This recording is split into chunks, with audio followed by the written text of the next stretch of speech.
Well, it is November the 4th. Yeah, November 4th. And headed to the JLB. It's around about 6:13 right now. My tire pressure thing is on, I guess because of the weather. It says it's 39 degrees out this morning. Yeah. So yesterday it was rather refreshing, and that's what I call peculiar. It had a lot of clarity in it yesterday. Look at those lips, they're so beautiful. So anyway, what came to me was that I invited those energies into my life to teach me something. They were not to be in my life for a long time. Anytime I kept going back, it's because I felt like I was listening. I felt like I couldn't accomplish the things that I said I would accomplish. So I would go back that way looking for something. I don't know what did I think that I can get out of those spaces. But I've learned that, the more I lie to myself, the more I, just don't be my authentic self. That the only thing that can come out of those spaces is me become who they are. Me to become forgetful of the things that I say I wanted to experience, within this life experience. I talked to Kobe yesterday, and he told me why, he didn't answer the phone Saturday. He was like, his folks came up, here Saturday, and I had another epiphany, like something hit me. It was like, there you go again. I cannot control how somebody else sees me or accept the love that I give to them or accept the,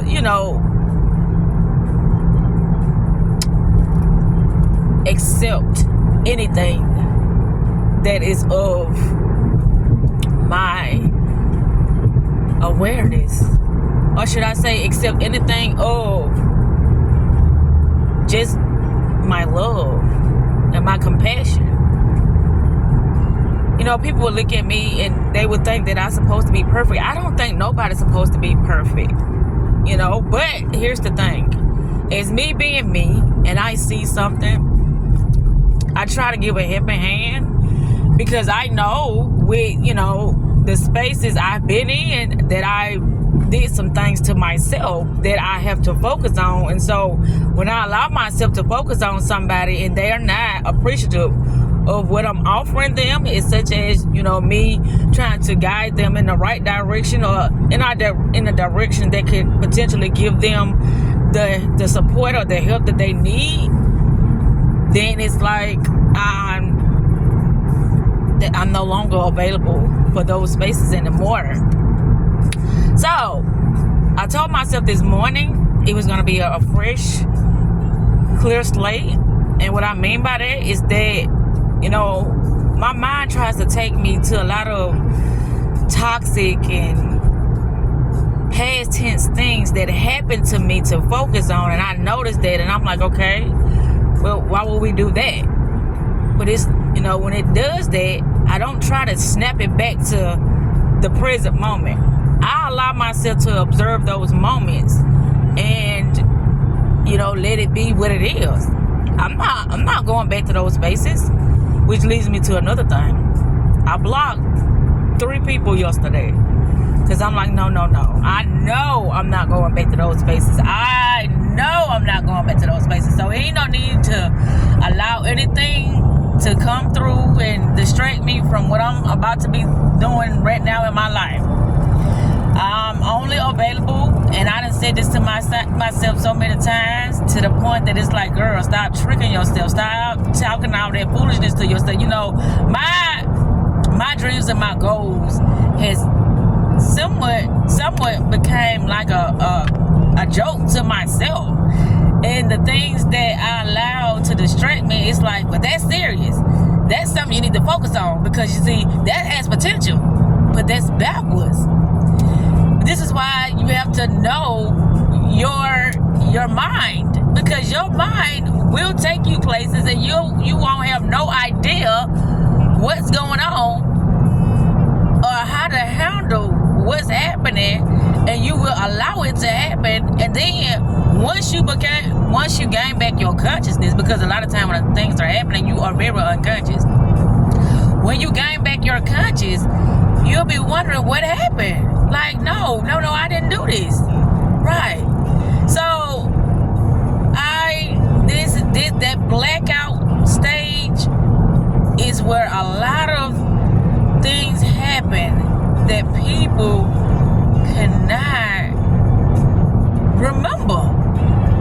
And remembering in this day and time, remembering period, is very important for you to be able to make the best decision for yourself in all times, because that's what it's about, the best decisions.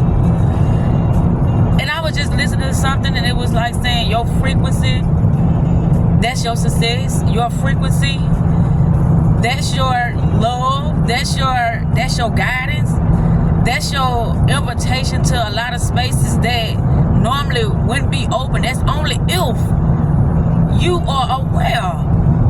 You are aware that you can be loved, that you can, show compassion and forgive others for the things that they don't know they're doing. But your frequency is the thing that goes before you, and it clears your path regardless of the lack of understanding from others. And it's a lot of misunderstanding because of the old traditional, societal ways that people believed that was the right way. But if people been paying attention, they can see a whole lot of things have been lies. When we was growing up, when we got older, we found out that it was just so many lies that was told to us that we just, accepted due to the fact that we trusted our parents, or we trusted the people who was giving us this information. And another thing that I became aware of too is like the body. This is an illusion. We can only see through a program. And the number one thing that is programming us is words and definition that was given to us. And we believed it. But what I came to realize is that the energy is not the body, it's not the mind. It's formless. It's shapeless. It has no codes. It has no programs. So when the individuals start to program their own reality and program their own mind, that seems very, very crazy to others, because it's like, well, who told you can do that? Who told anybody they can do anything? Write their own dictionary, come up with their own words, come up with what color it is and what it means. Who told anybody that they can do that? But it has been done. We just accepted it and we went with the flow because we felt like that was the only way, that was the right way. But it is not. Once you can see for yourself what works for you and your reality, what works for you and your mind, I ain't saying be all delusional all the time, but I know you have to be delusional in this day and time with things changing so drastically. You have to be delusional a lot of times because there's so much negative, so much toxic positivity flowing around, so much confusion, so much hate, so much violence, so much competition. It's just so much that is happening that it leaves people in a state of mind that they just start to become numb. They blank out. They get real selfish. And they just want to just take, because it's like the more a person they gave to the wrong, situation or to the wrong person, it's like now make others pay for their misunderstandings. And so this is why I say self-time is very important. But if you don't have a means of starting a process of you understanding yourself and what you want out of life and how you're going to show up differently now, then all what's going to end up happening is you're going to end up repeating the same thing over and over again and wondering why nobody can see you. I used to wonder why nobody can see me. It's because I'm on a frequency. My mental is on a higher level. My consciousness, I'm so aware of so much stuff to the point that a lot of things don't bother me anymore. And there do be times when my mind would slowly drop back, or should I say my consciousness would drop back to those lower states, and everything, it's like my shadows are, the things that I've conquered, it's like I never conquered them. They'll creep back up like, you remember me? And it could be a face, it could be a word, it could be a smell, it could be a memory, it could be a thought, it could be an emotion. Those would be the demons. There are no demons but the demons that live within you.